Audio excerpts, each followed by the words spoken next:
Pierre sebenarnya ingin menjadi tentara. Namun sayangnya orang tuanya itu ingin dia menjadi dokter atau insinyur. Pada waktu Pierre keluar, dia tiba-tiba disergap oleh penculik. Halo guys, balik lagi sama aku Edwin Rizwan. Gimana kabar kalian semua? Semoga kalian sehat selalu ya. Kali ini aku mau bahas salah satu pahlawan muda yang ganteng, pintar, dan tentunya berprestasi. Kenapa aku mau bahas ini? Karena kita baru aja melewati tanggal 30 September.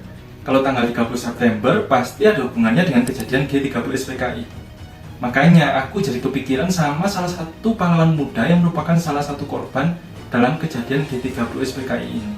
Kamu tahu nggak ada pahlawan muda Indonesia yang mungkin sering kita dengar namanya, tapi nggak tahu kisah lengkapnya? Ya, dia adalah Pierre Tendean. Di balik namanya yang heroik, ada cerita yang nggak kalah epik tentunya. Siap-siap ya, kita bakal mengupas tuntas tentang sosok pahlawan satu ini. Yuk sini aku ceritain.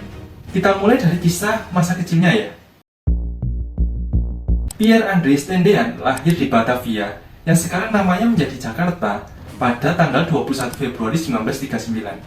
Ayah Pierre yang bernama Aurelius Lambert Tendean adalah seorang dokter berdarah Minahasa yang pada saat kelahiran Pierre sedang bekerja di Cibiser. Dr. Tendean kemudian sempat menjadi wakil kepala rumah sakit jiwa Kramat di Magelang dan kepala rumah sakit jiwa pusat Semarang. Ibu Pierre sendiri yang bernama Maria Elisabeth Cornet adalah seorang keturunan Prancis yang berasal dari Leiden, Belanda. Nama Pierre sendiri diambil dari kakek pihak ibunya, sedangkan Andries diambil dari kakek pihak ayahnya. Pierre merupakan anak kedua dari 3 bersaudara. Kakaknya bernama Mitse Fari Tendean dan adiknya bernama Ruswidiati Tendean. Lanjut kita bahas pendidikannya ya.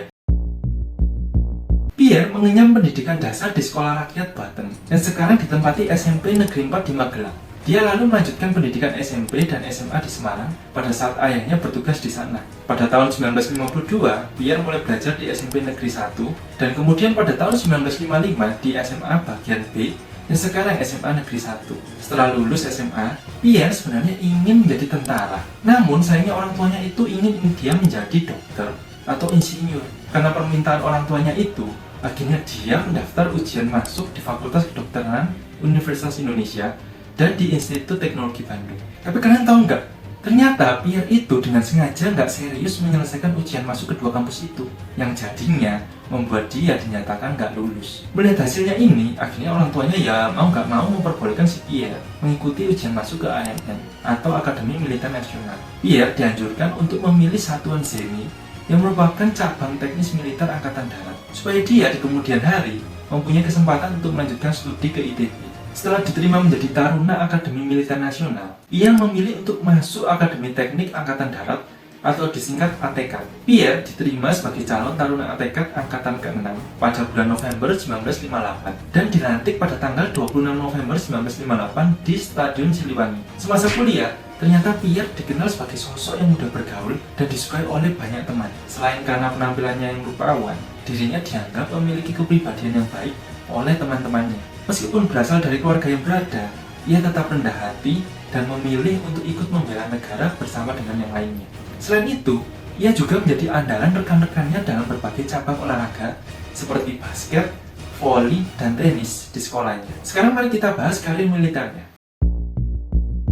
Yang pertama, operasi 17 Agustus. Setelah menyelesaikan pelatihan dasar militer pada tanggal 23 Januari 1959, Pierre dikukuhkan menjadi prajurit Taruna. Kemudian pada tanggal 1 April 1959, Pierre dinaikkan pangkatnya menjadi Kopral Taruna. Dalam rangka penumpasan Gerakan Pemerintahan Revolusioner Republik Indonesia atau disingkat PRRI, 1 Batalion Taruna Zeni dibentuk untuk mendukung operasi 17 Agustus. Pierre ditempatkan di Peleton 3 Kopi 1 Batalion Taruna Zeni. Dan setelah melakukan latihan persiapan di Pusat Latihan Pertempuran yang sekarang menjadi Depo Pendidikan Bela Negara di Cikole, para taruna diberangkatkan ke Sumatera pada tanggal 6 Oktober 1959. Batalion ini diperbantukan pada Resimen Tim Pertempuran 3 Diponegoro. Setelah tiba di Pelabuhan Teluk Bayur, pada tanggal 8 Oktober 1959, Pierre bersama taruna Zeni lainnya diberangkatkan ke daerah Danau Sengkarak dan ditugaskan untuk merehabilitasi jalur kereta api yang dirusak oleh PRRI. Setelah tugas Batalion Taruna Zeni berakhir pada tanggal 31 Desember 1959, Pierre kembali ke Jakarta bersama taruna ATK lainnya pada tanggal 6 Januari 1960. Di bulan Januari itu juga, Pierre mendapat penghargaan Satya Lencana Sabta Marga atas jasanya dalam operasi militer di Sumatera. Selain itu, dia dan rekan-rekannya naik pangkat ke Sersan Taruna. Yang kedua, operasi Dwi Korah. Pada tanggal 19 Desember 1961, Pierre bersama 144 sersan mayor lainnya dilantik menjadi perwira muda dengan pangkat Letnan II.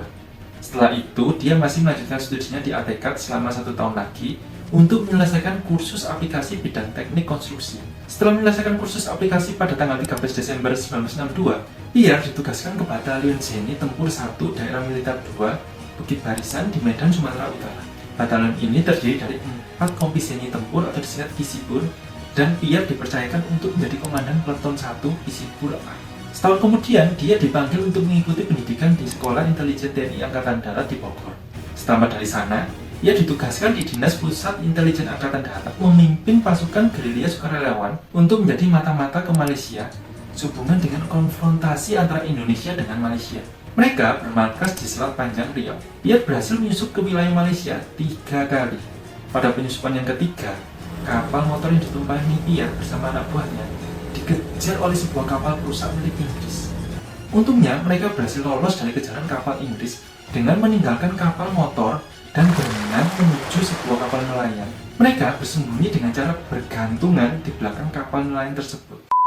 Yang ketiga ada Ajudan Nasution.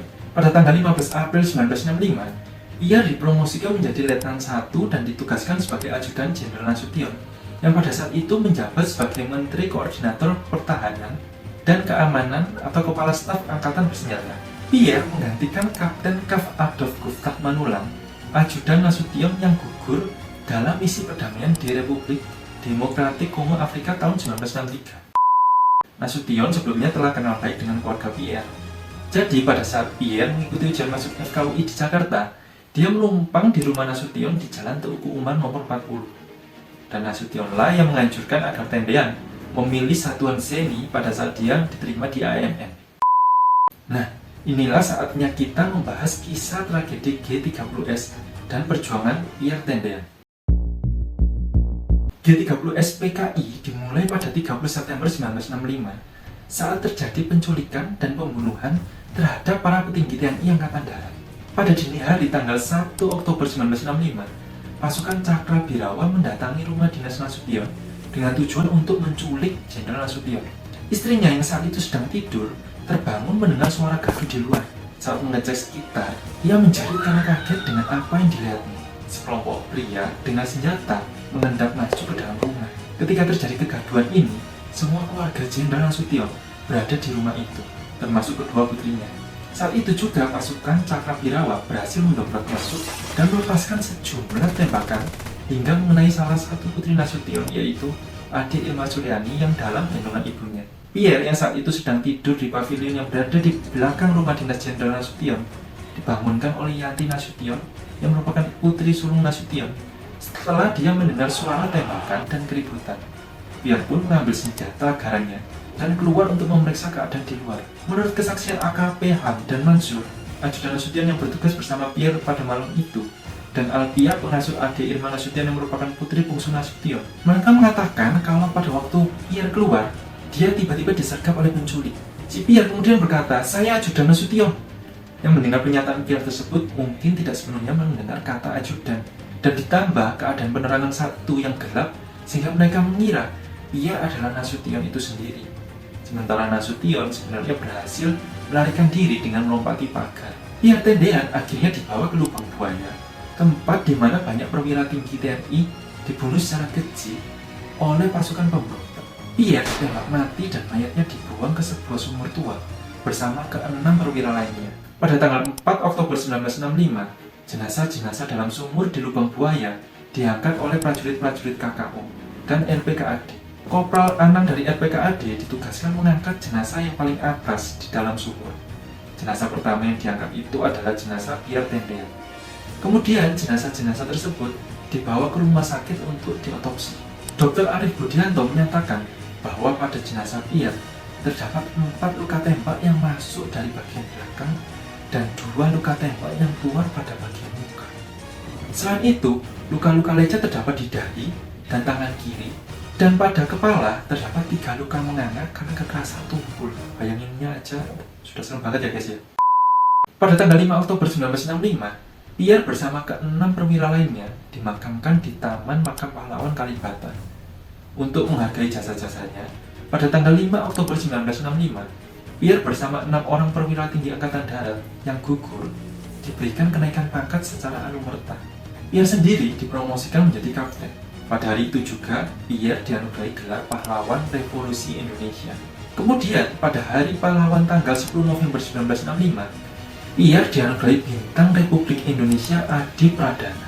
Sekarang, mari kita bahas bagaimana sih kisah cinta Pierre. Selain karirnya di militer, kisah cintanya dengan seorang gadis tak luput dari sorotan. Pertemuan Pierre Tendean dengan seorang kekasih bernama Rukmini dimulai saat ia mendapatkan tugas di Medan. Saat itu, ia bersama temannya hendak menemui Pak Camim di kediamannya. Dan di sana, ia juga bertemu dengan Rukmini. Sosok Rukmini yang lemah lembut dan sopan membuat Pierre pun jatuh hati kepadanya. Sejak pertemuan tersebut, Pierre dan Rukmini menjadi semakin dekat hingga berencana untuk melanjutkan ke jenjang yang lebih serius. Awalnya, hubungan mereka sempat ditentang oleh keluarga masing-masing karena alasan keyakinan. Rukmini adalah gadis yang berasal dari keluarga penganut agama Islam yang taat, sedangkan Pierre adalah penganut agama Kristen. Namun, dengan melihat keseriusan Pierre kepada Rukmini, orang tua akhirnya merestui hubungan mereka. Pada tanggal 31 Juli 1965, Tendean berkesempatan untuk menemui orang tua Rukmini di Medan. Dalam pertemuan itu, mereka sepakat untuk melangsungkan pernikahan pada bulan November 1965. Akan tetapi, takdir berkata lain, guys. Cerita perjalanan cinta mereka harus kandas karena Pierre Tendean gugur dalam peristiwa gerakan 30 September yang dilakukan oleh PKI. Sayang banget ya guys ya. Jadi itulah kisah heroik Kapten Pierre Tendean. Semoga kita bisa mengambil inspirasi dari kisah keberaniannya ini. Jangan lupa untuk like, share, dan subscribe buat konten sejarah lainnya. Sampai jumpa di video berikutnya. Bye bye guys.